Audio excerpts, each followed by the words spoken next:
La Minute Coaching avec Marie-Pierre Prudhomme.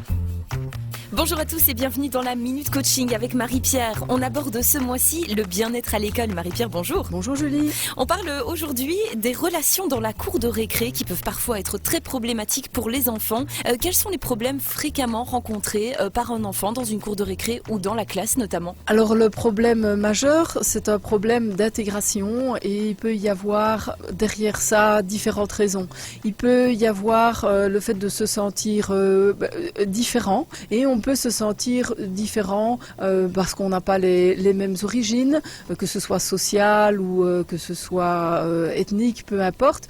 Mais ça peut être aussi se sentir différent parce que on vit des difficultés au sein de la famille et des enfants qui sont responsabilisés très très jeunes, qui très tôt doivent prendre en charge des choses qu'ils ne sont pas censés prendre en charge, et bien sont en décalage par rapport aux autres. Ils sont quelque part à plus, ils ont une maturité qui est plus élevée, ils sont plus adultes et donc ils peuvent se sentir très très différents parce que ils n'ont pas cette légèreté de la cour de récréation. Donc ça, c'est les problèmes à la maison peuvent amener à rencontrer des problèmes relationnels et entre autres dans la cour de récréation parce que je suis différent. Les enfants que je vois dans la cour, mes petits copains, mes petites copines, ne connaissent pas mes problèmes, ils n'ont pas les mêmes problèmes que moi, enfin en tout cas c'est ce que se dit l'enfant, et donc je suis différent. Et toute sensation de différence trop prononcée, c'est bien de rester un individu, mais toute sensation de différence trop prononcée peut générer une difficulté d'intégration. De même, un problème de timidité. Alors, les différences, ça peut être parce qu'on a des problèmes à la maison ou ça peut être parce que, justement, on n'en a absolument pas à la maison et que tout roule. On est dans une aisance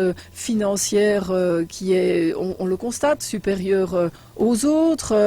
Il y a des choses qui s'y passent, on constate que les autres, c'est pas comme ça chez eux. On se sent d'un niveau qui est différent, que ce soit un niveau supérieur ou un niveau inférieur. Bien sûr, tout ça, c'est tout à fait subjectif, mais c'est ce qui nous intéresse, c'est ce que l'enfant ressent. S'il se sent très différent, il peut avoir des difficultés d'intégration. Et s'il a ces difficultés d'intégration, eh bien, il peut mettre en place des comportements qui vont quelque part aussi entretenir ou amorcer du rejet de la part des autres enfants. Oui, justement, est-ce qu'il y a des signes qui peuvent alerter les parents ou les enseignants notamment sur des problématiques comme ça au niveau des relations de la cour de récré? Oui, c'est de regarder au niveau des interactions si un enfant reste en retrait. Voilà, s'il n'est pas mêlé aux autres dans la cour ou si on voit un cercle et puis il y a l'enfant qui est systématiquement toujours un petit peu en retrait de ce cercle. Ça, ce sont des indicateurs. Après, il y a des choses bien plus subtiles qui se passent et malheureusement qui sont beaucoup plus cachées.